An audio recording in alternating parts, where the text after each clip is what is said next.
Re-bienvenue. J'espère que ta méditation avec le printemps a été illuminatrice, puis tu as trouvé des informations vraiment précieuses pour toi. Donc là, ce que j'aimerais t'inviter à faire, c'est de connecter avec le chi du printemps. Vraiment, l'énergie du printemps, c'est quoi sa nature, tu sais? Tu as trouvé ta propre vérité par rapport à ça, mais là, je vais te donner des infos, disons, dans la tradition chinoise, puis des infos qui peuvent peut-être donner plus de profondeur ou de perspective à ce que tu as vu.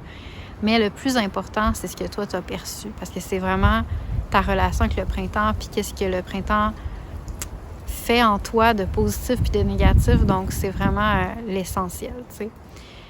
Donc, je vais te raconter tout ça. Je voudrais aussi en profiter pour t'inviter à écouter le podcast, si tu ne l'as pas écouté, dans lequel je raconte aussi plein de choses sur l'énergie du printemps. C'est sûr qu'il y a des choses qui vont être redondantes, mais c'est aussi une belle introduction. Donc, si tu as le temps, puis tu as envie, puis tu aimes écouter des podcasts, je le mets ici, juste en dessous du vidéo, puis tu peux aller écouter ça. Puis après ça, j'ai aussi un petite image, là. C'est une suggestion de tirage que tu peux faire avec des cartes, avec un oracle, avec un tarot, avec un jeu de Yi-King, dans lequel tu vas aller chercher des informations pour t'aider à t'aligner avec la nouvelle saison. J'appelle ça un tirage de cartes de changement de saison. Puis en général, les gens qui le font trouvent ça vraiment intéressant. Donc, c'est un petit bonus aussi que tu peux explorer pour peut-être, avant d'avoir trop d'images sur l'énergie du printemps puis quoi faire avec, de simplement, entrer en contact avec toi, avec ton intérieur, puis avec l'énergie extérieure, l'univers, puis d'essayer d'aligner ça, puis d'avoir peut-être plus de clarté sur ça à travers un tirage. Fait que je te laisse explorer ça si ça te tente. Oublie pas de faire ton tirage le matin, ce qui est encore mieux. Tôt le matin, c'est super. Puis c'est ça, c'est vraiment facultatif. Donc, pour commencer, c'est sûr que le printemps, j'aime ça dire que c'est comme une bénédiction puis une malédiction en même temps.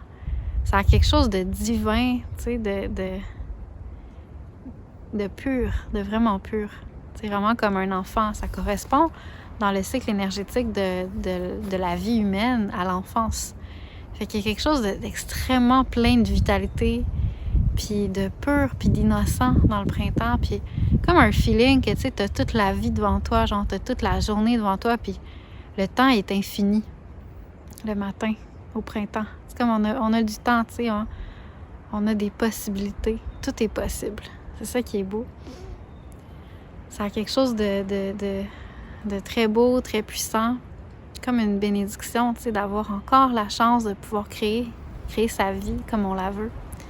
Puis en même temps, ben c'est aussi une malédiction parce que c'est tellement une énergie de vie intense que ça peut vraiment nous faire dévier un peu de trop de folie, trop de n'importe quoi, trop de tout, qui finalement on perd l'essentiel, tu sais. Fait que c'est quand même, tu sais, quand le feu est intense, il faut savoir le chevaucher. Il faut savoir être enraciné parce que sinon, ben on perd contact avec ça.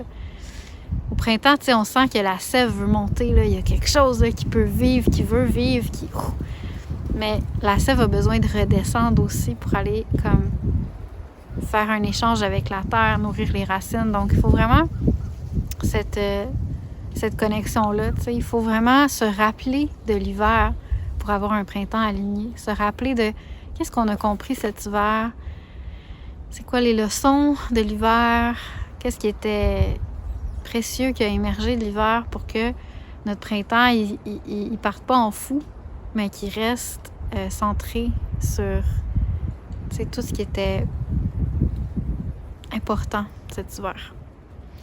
Donc, sur ça, ben, je vais prendre un moment pour vraiment te raconter c'est quoi l'énergie du printemps. C'est une énergie, tu sais, dans le cycle yin-yang, ça correspond parce que le cycle yin-yang, tu peux le voir comme le yin et le yang, c'est comme deux moitiés. Donc, tu pourrais diviser l'année en deux. Mais tu peux aussi le voir comme divisé en quatre.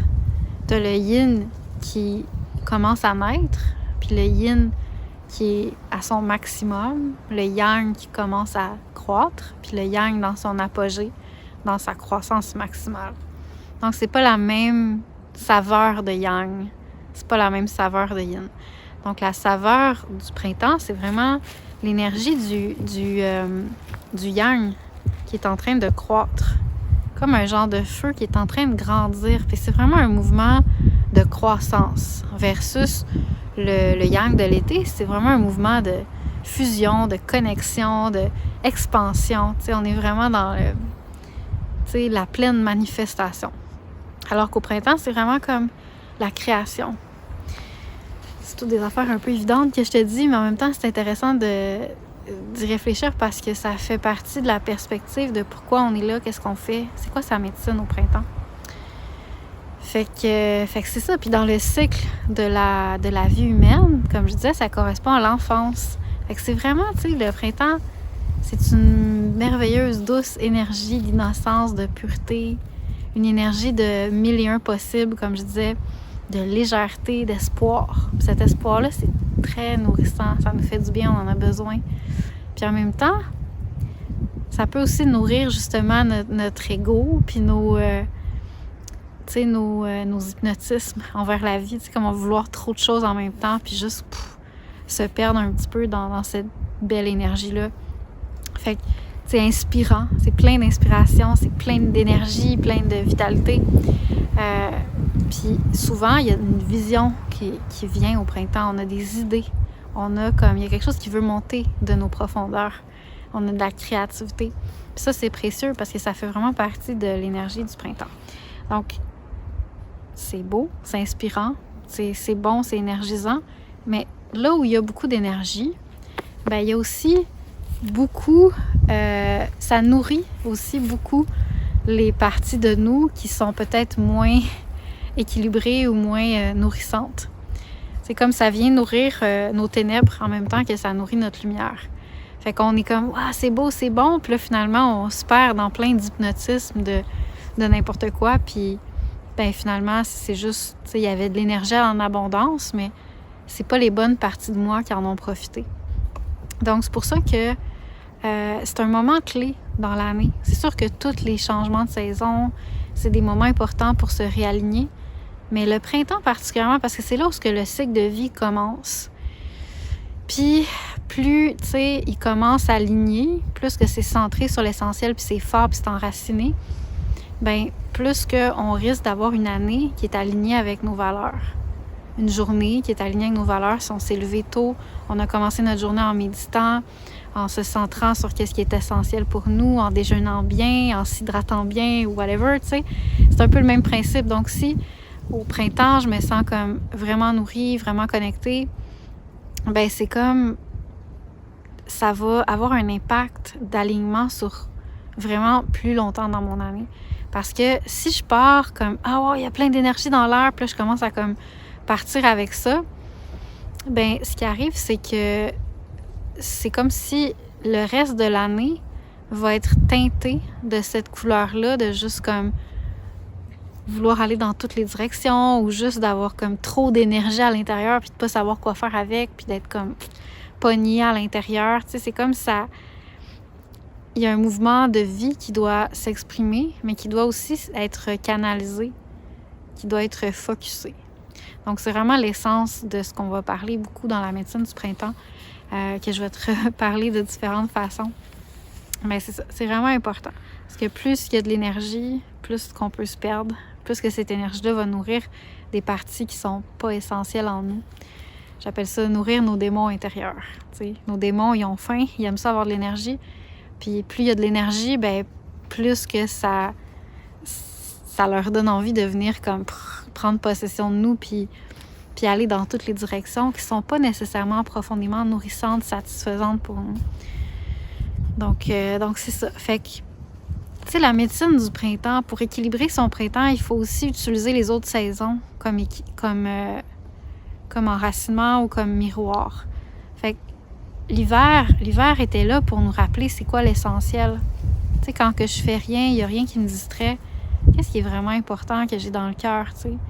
Que je me rappelle constamment, puis je suis comme, ouais, quand je vais avoir le temps de mettre des projets en action, mais c'est ça que je veux faire, tu sais.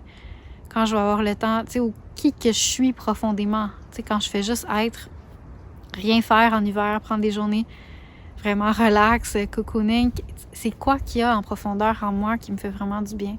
Quand je prends le temps de juste contempler, méditer, faire un feu, aller marcher dehors, m'installer sous une fenêtre au soleil, puis me nourrir de soleil en hiver, tu sais. Toutes ces choses-là, ça me fait sentir qui je suis dans ma vraie nature, comme une vibration de mon essence.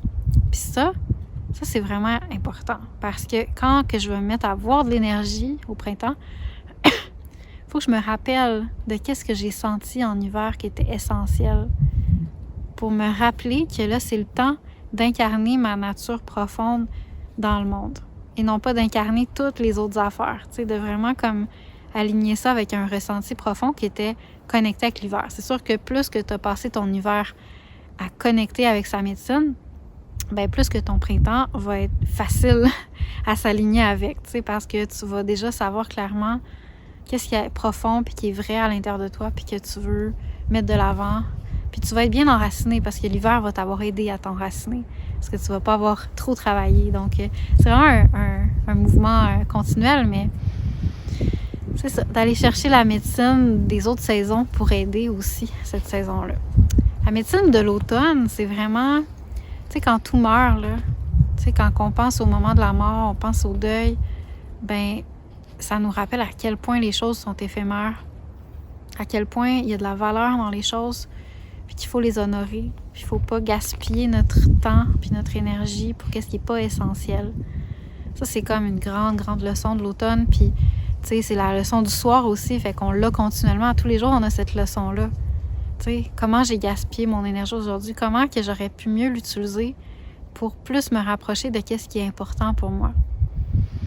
Même chose au niveau de l'automne. À chaque année, on a cette leçon-là encore.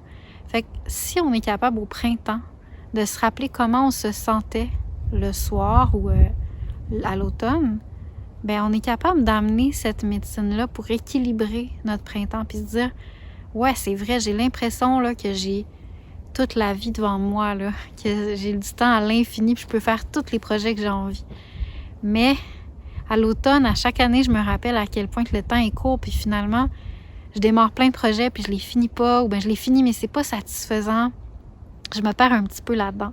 Donc vraiment, tu sais, d'aller chercher l'autre côté de la médaille pour me rappeler c'est quoi qui est vraiment essentiel. Donc, c'est une belle façon aussi d'aller chercher la médecine des saisons pour pouvoir canaliser son énergie, parce que, tu sais, il y a bien beau avoir beaucoup d'énergie au printemps, mais si mon énergie, elle est éparpillée, ben elle est affaiblie. Il y a presque, tu sais, c'est comme, j'ai beaucoup d'énergie que je veux faire passer dans un tuyau. J'ai un gros tuyau, comme ça, beaucoup d'énergie. Puis là, je l'envoie dans plein de petits tuyaux, fait que finalement, ben ça fait que il n'y a plus un gros débit, tu sais, c'est vraiment juste un peu d'énergie qui va dans tous ces tuyaux-là. Donc, pour avoir un yang fort, ça veut dire pour avoir une énergie qui est forte, une force pour pouvoir accomplir qu'est-ce qu'on veut accomplir, puis les mener jusqu'au bout, puis être satisfait parce qu'on les fait bien, il faut avoir un focus. Parce que si on est éparpillé, ben toute notre énergie, elle est comme divisée, puis finalement, ben elle est affaiblie par ça. Donc, ça, c'est une grande leçon du printemps. c'est une des choses les plus difficiles à faire, c'est focusser sur une vision, un appel, puis être humble par rapport à ça. C'est dire, ben c'est ça que je vais nourrir cette année, ce printemps. Puis, ben tant mieux si je le finis plus vite, puis que je suis satisfaite, puis j'ai envie de démarrer autre chose à l'été. Mais je fais le sacrifice de mettre de côté le reste qui me tenterait pour aller à l'essentiel. Pour que toute cette belle énergie-là de vie là, puisse s'incarner dans quelque chose qui va être vraiment beau, puis grand, puis satisfaisant. Et non pas dans des petits feux de paille qui finalement me réchauffent pas, puis me nourrissent pas profondément.